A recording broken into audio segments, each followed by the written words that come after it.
आप बताइए, जब ये खुद स्टेटमेंट देते हैं कि शेख मुनीर की गोली लगने से मौत हुई है, तो पुलिस की गोली लगने से तो 304 की एफआईआर दर्ज क्यों हुई है पुलिस डिपार्टमेंट पे? आपका खासदार है, आपने एफआईआर दर्ज क्यों नहीं किया? अगर जिसको चुनकर लाते हैं तो उसको चाहिए कि वो विकास पर ध्यान दे। सबसे पहले गरीबों के लिए क्या करना चाहिए, विकास के लिए क्या करना चाहिए, सबसे पहले उन्होंने अपना खुद का बंगला बनाए। उसके बाद देखे हमने उनके जो कार्यकर्ता थे, जो उनके सपोर्टर थे, जो उनके पदाधिकारी थे, अभी सैयद मतीन खान है, उनका उनके ऑफिस के बाजू में घर तोड़ा गया लेबर कॉलोनी में। मैं लेबर कॉलोनी पर बुलडोजर चलने नहीं दूंगा। इनके इसी भड़काऊ भाषण की वजह लेबर कॉलोनी पर पूरा बुलडोजर चल गया। और तो ऐसे लोगों के पीछे आप जाके क्या करोगे?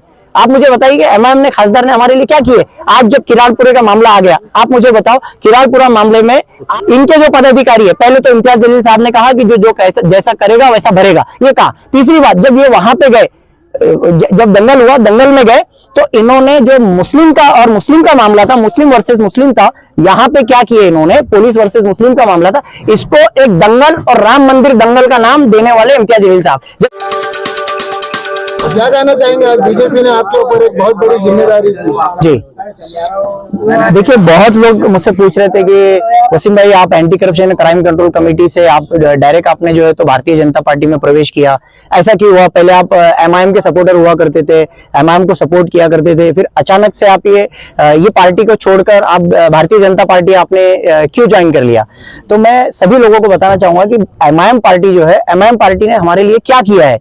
जो इम्तियाज जलील खासदार है, इन्होंने हमारे लिए क्या किया है हम देख रहे हैं। स्टार्टिंग के जो उनके आमदार का जो उनका पीरियड था, आमदार के उन्होंने कुछ साल जो गुजारे, तो सबसे पहले लोग, कोई भी अगर हम अगर जिसको चुनकर लाते हैं तो उसको चाहिए कि वो विकास पर ध्यान दे। सबसे पहले गरीबों के लिए क्या करना चाहिए, विकास के लिए क्या करना चाहिए, सबसे पहले उन्होंने अपना खुद का बंगला बनाए। उसके बाद देखे हमने उनके जो कार्यकर्ता थे, जो उनके सपोर्टर थे, जो उनके पदाधिकारी थे, अभी सैयद मतीन खान है, उनका उनके ऑफिस के बाजू में घर तोड़ा गया। तो यहाँ पे आमदार जिसको चुनकर लाए हैं, उनका वो आमदार से खासदार बना दिए गए इन्हीं लोगों के बलबूते पे, हम जैसे लोगों के बलबूते पे, और उसके बाद उनके घर टूट रहे हैं और खासदार इम्तियाज जलील साहब का घर बन रहा है। तो ऐसे लोगों के साथ रहने का हमारा क्या फायदा? ये हमको कहते हैं कि चलो, नुपुर शर्मा ने नबी की शान में गुस्ताखी की, चलो हम उस पर गुनाह दाखिल करते हैं। तो एफआईआर तो दूर की बात, एक नुपुर शर्मा पर एक एनसीआर नहीं किया गया और हमारे मुस्लिम 1500 लोगों पर एफआईआर दर्ज कर दी गई, 200 लोगों पर एफआईआर दर्ज कर दी गई, जिसमें से कई लोगों को मैंने वहां से पुलिस स्टेशन से निकाल कर लेकर आया हूं। उसके बाद जब आप देखोगे लेबर कॉलोनी का मामला, आप देखो कि लेबर कॉलोनी में, मैं लेबर कॉलोनी पर बुलडोजर चलने नहीं दूंगा। इनके इसी भड़काऊ भाषण की वजह से, सरकार के खिलाफ भाषण देने की वजह से सरकार किसी और की, और ये पंचर गाड़ी पे हमने भरोसा किए और इन्होंने क्या किया, हमको बीच रास्ते में अटका दिया, लेबर कॉलोनी पर पूरा बुलडोजर चल गया। और आप रही बात भारतीय जनता पार्टी की, अब आप देखिए, जब ये कटकट गेट पर ये इन्होंने एंट्री लिए थे, मैंने सबको बोल दिया था कि कटकट गेट जब टूटने की बात आई तो कटकट गेट 100% टूटने वाला, जहां पे इम्तियाज जलील ने कदम रख दिए। तो सबने पूछा कि क्यों? मैंने कहा, ये जहां कदम रखते हैं वहां पे सिर्फ नुकसान ही होता है। कटकट गेट जब टूटने वाला था, भारतीय जनता पार्टी के संजय केनेकर साहब ने इसमें इतना बड़ा योगदान दिया है। संजय केनेकर साहब ने आज कटकट गेट टूटने से बचाया है। किसने बचाया? भारतीय जनता पार्टी ने। तो क्यों ना हम भारतीय जनता पार्टी के सपोर्ट में। और आप देखोगे आज एमआईएम में जितने भी लोग हैं, आज जो कैंडल मार्च इन्होंने निकाला था, 1000 से 15 लोगों पर आज मेरे पास एफआईआर मौजूद है, 1000 से 15 लोगों पर आज एफआईआर दर्ज किया गया। इनके जितने कार्यकर्ता, इन पर ऐसी एफआईआर दर्ज हुई है जो कि होना नहीं चाहिए। जैसे कि आज सरकार ने देशी दारू को लाइसेंस दिया है, ये जाते हैं चेलीपुरे में और देशी दारू को तोड़ दिया जाता है। तो इनको कानून क्या है इनको पता ही नहीं है कि सरकार ने इनको लाइसेंस दिया, हम कैसे तोड़ सकते हैं, कैसे हम इसको बंद करवा सकते हैं। इन्होंने इनके अपने कार्यकर्ता पर और खुद पर एफआईआर दर्ज कर दिया। आज इन्होंने ऐसे करके, आज पता है कि भाई लोड सेटिंग है, बिजली का प्रॉब्लम है, तो कोई निवेदन देना चाहिए, कुछ लीगल एक्शन लेना चाहिए। इन्होंने ये नहीं किया, इनके पदाधिकारियों को लेकर गए और वहां पे जो है तो एमएससीबी में हंगामा किए और इनके पदाधिकारियों पर गुनाह दाखिल हुए। तो इस तरह के जो ये गैर कानूनी काम करते हैं, इनको खुद को नहीं पता है कि किस तरह से काम किया जाता है। आज तक इन्होंने कोई भी काम में हाथ डाला है, अपने पदाधिकारियों को भी नुकसान दिया है।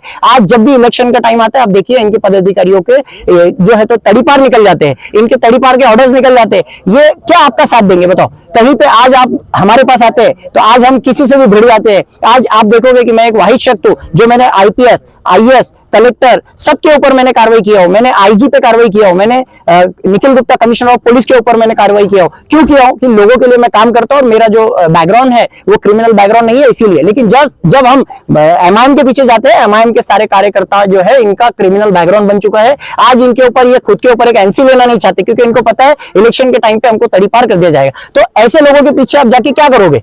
आप मुझे बताइए कि एमआईएम ने, खासदार ने हमारे लिए क्या किए? आज जब किराड़पुरे का मामला आ गया, आप मुझे बताओ, किराड़पुरा मामले में आज हमने आज मीडिया के माध्यम से मैं बताना नहीं चाहता, लेकिन बताऊंगा हमने कहीं पुलिस ऑफिसर के पास जाके कैसे कैसे हमको छुड़ाना था। इसमें संजय केनेकर साहब है, भारतीय जनता पार्टी के कई लोगों से हमने मदद लेकर हमारे बच्चों को बाहर निकाला है, कई लोगों को, और जो बच्चे उठाने बंद हुए इसमें भारतीय जनता पार्टी का बहुत बड़ा योगदान है। दूसरी बात मैं आपको बता दूं, इनके जो पदाधिकारी है, पहले तो इम्तियाज जलील साहब ने कहा कि जो जैसा करेगा वैसा भरेगा, ये कहा। तीसरी बात, जब ये वहां पे गए, जब दंगल हुआ, दंगल में गए तो इन्होंने जो मुस्लिम का मामला था, मुस्लिम वर्सेस मुस्लिम था, यहां पे क्या किए इन्होंने, पुलिस वर्सेस मुस्लिम का मामला था, इसको एक दंगल और राम मंदिर दंगल का नाम देने वाले इम्तियाज जलील साहब। जब इम्तियाज जलील साहब वहां पहुंचे, इम्तियाज जलील साहब को ईंटों से जब धोया जा रहा था, इम्तियाज जलील साहब अपने आप को बचाने के लिए राम मंदिर में गए और ये बता दिया कि मैंने राम मंदिर को बचाया। राम मंदिर को खतरा ही नहीं था, राम मंदिर का कोई मामला ही नहीं था। वहां पे आप देखिएगा राम मंदिर के बाहर जो इनके ये लगे थे, जो उनका कमान जो बना हुआ था, वो कमान के जो पिलर थे वो कपड़े के थे। तो क्या जब पुलिस की गाड़ियां जला दी जा रही थी तो कपड़े के वो पिलर को जलाने को कितना टाइम लगता है, वहां पे झंडे उनके लगाए हुए थे। तो ये मामला कोई हिंदू मुस्लिम का मामला, इतना बड़ा मामला नहीं था जिसको राम मंदिर दंगल का नाम दे दिया गया। मैंने राम मंदिर बचाया और उसके बाद कहा गया कि जो जैसा करेगा वैसा भरेगा। उसके बाद जो लोग आज ये जब इनके पास में वोट के लिए जाते हैं, वोट की भीख मांगने के लिए जाते हैं, तब ये इनको नशा करने वाले बटन प्लेयर, इनको नशा करने वाले, नशा बेचने वाले नजर नहीं आते हैं। और आज जब ये किराड़पुरा दंगल का मामला आ जाता है, इनको जब ईंटों से धोया जाता है, तब ये कहते हैं कि ये नशा करने वाले थे, बटन प्लेयर थे। आज आप बताइए कि गफ्फार कादरी, जो कि एमआईएम के जो है तो प्रेसिडेंट है Maharashtra president, Gaffar Qadri commissioner of police के पास ये लेटर लेके जाते हैं कि लोगों को ये लेकर जाना चाहिए था कि जो मुस्लिम बच्चों को उठाया जा रहा है, मुस्लिम बच्चों के ऊपर जो है तो बेगुनाह बच्चों पर जो एफआईआर में उनको इन्वॉल्व किया जा रहा है, इनको अरेस्ट ना किया जाए, ये जाकर निवेदन देना चाहिए था, ये एप्लीकेशन कमिश्नर को करना चाहिए था। लेकिन इन्होंने ये एप्लीकेशन की जगह अपना इंटरव्यू में, भाषण में कह रहे हैं कि वहां पे 2 नंबर के धंधे चल रहे हैं किराड़पुरे में, वहां पे ये कह रहे हैं कि वहां पे गांजे के धंधे चल रहे हैं, ये कह रहे हैं कि वहां पे जो है तो प्रोस्टिट्यूशन का काम चल रहा है। जिस मुस्लिम बहनें, जो हमारी मुस्लिम बहनों पे आप जो है तो वैश्य का आरोप लगाते हैं, उन्हें धंधा करने वाली बताते हैं, क्या ऐसे लोगों के पीछे हमने जाना चाहिए? आप बताओ, ऐसे लोगों के पीछे जाना चाहिए जो अपनी मुस्लिम बहनों को तुम समाज में जो है तो बदनाम कर रहे हो, वैश्य कह रहे हो, तुम अपनी मुस्लिम बहनों को धंधा करने वाली कर रहे हो? क्या प्रोस्टिट्यूशन का मतलब किसी को समझता नहीं है कि क्या है? तो ये जो एमआईएम के लोग हैं, ये सिर्फ और सिर्फ जो है आपका मिसयूज कर रहे हैं। और हमने ये देख लिया कि एमआईएम के जो खासदार है, खासदार साहब का वैल्यू, एक जो बीजेपी का, हमारे भारतीय जनता पार्टी का एक मंडल अध्यक्ष जो काम करता है, उसके वो पावर है जो खासदार इम्तियाज जलील के नहीं है। आज हमारे मंडल अध्यक्ष के पास आप चले जाओ, आपका वो काम करके देंगे जो इम्तियाज जलील खासदार काम करके नहीं देंगे। कोई वैल्यू नहीं है इनकी, क्योंकि इन्होंने जो है तो लोगों को सिर्फ झांसे में लिया है। और आज भी इनका जो काम चलता है, कोई भी मुस्लिम मामला हो तो वहां पे मुस्लिम लीडर बन के जाते हैं और बाद में अपने मुस्लिम बहनों को वैश्या बताते हैं, धंधा करने वाली बताते हैं, और जो उनके वोटर्स है वो मुस्लिम भाई, उनको जो है तो बटन प्लेयर और नशा करने वाले बताते हैं, 2 नंबर का धंधा करने वाले बताते हैं। ये कोई इनका काम है, इनके पीछे हमने जाना चाहिए। जब तुम वोटों की भीख मांगने जाते थे, वोट मांगने आते थे हमारे पास, तब तुमको वेश्या प्रोस्टिट्यूशन के काम करने वाले नजर नहीं आए, तब तुमको नशा करने वाले बटन प्लेयर नजर नहीं आए, तब तुमको जो है तो गांजा बेचने वाले और चरस बेचने वाले नजर नहीं आए। किराड़पुरे में दंगल होता है, तुमको ईंटों से मारा जाता है, तब जाके तुम जो है तो प्रोस्टिट्यूशन का इल्जाम लगाते हो, तुम नशा प्लेयर का इल्जाम लगाते हो। हाँ, ये तुम जो काम कर रहे हो, ये आज मैं बता दूं कि एमआईएम के पीछे जाना ये हमारी सबसे बड़ी गलती थी। हमने अपने जो है 8 साल वेस्ट किए। हमने पहले 3 साल, इन्होंने अपना सत्कार, जहां जाओगे आप वहां पे पता चलेगा कि एमआईएम इम्तियाज जलील साहब का सत्कार में इन्होंने अपने एमआईएम के जितने साल थे वेस्ट किए। उसके बाद जब ये खासदार बने, खासदार के बाद ये जो तो हम लोगों को गुमराह करके आज मुसलमानों के जो वोट्स है उसका जो है तो ये मिसयूज कर रहे हैं, और मुसलमानों को जो है तो एक उनके इंसाफ जहां पे मिलना चाहिए, हम लोग अपने इंसाफ से भटक रहे हैं। शेख मुनीर की गोली लगने से मौत हुई राम मंदिर पर। देखिए, शेख मुनीर को जो गोली लगी थी, इनके भी जो पदाधिकारी है, जो शारिक नक्शबंदी है, उन्होंने एक वीडियो वायरल किया था और वीडियो में उन्होंने कहा था कि पुलिस की गोली से शेख मुनीर की मौत हुई है। उनका वीडियो आज भी मैंने संभाल के रखा हूं। तो आप बताइए, जब ये खुद स्टेटमेंट देते हैं कि शेख मुनीर की गोली लगने से मौत हुई है, तो पुलिस की गोली लगने से तो 304 की एफआईआर दर्ज क्यों हुई पुलिस डिपार्टमेंट पे? आपका खासदार है, आपने एफआईआर दर्ज क्यों नहीं किया?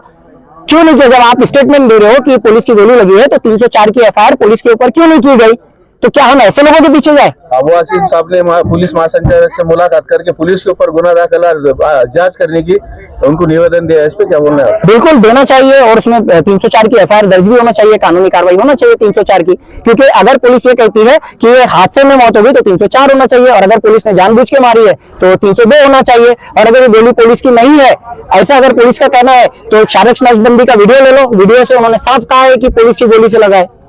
आज आपके साथ कितने लोग शामिल है? आज हमारे साथ में लगभग हमने एक वीडियो मैसेज वायरल किया था कि हमारे लगभग 1000 लोग रहेंगे, लेकिन हुआ ये था कि हमारे कुछ जो आरके ग्रुप है और जो कि केके ग्रुप है, केके ग्रुप, आरके ग्रुप और एलोरा कंस्ट्रक्शन की तरफ से जो ब्लड कैंप डोनेशन का ये किया गया था प्रोग्राम, उसकी वजह से आज हमारे सारे लोग वहां पे बिजी होने की वजह से आज उतना लोग हमारे प्रवेश नहीं है। लेकिन अभी हमारा लगभग 2000 लोगों का अभी नेक्स्ट वीक में हम लोग ने प्रोग्राम रखा है। 2000 लोग अभी वापस मुसलमान जो है तो भारतीय जनता पार्टी को प्रवेश कर रहे हैं। वसीम भाई तुम आगे बढ़ो।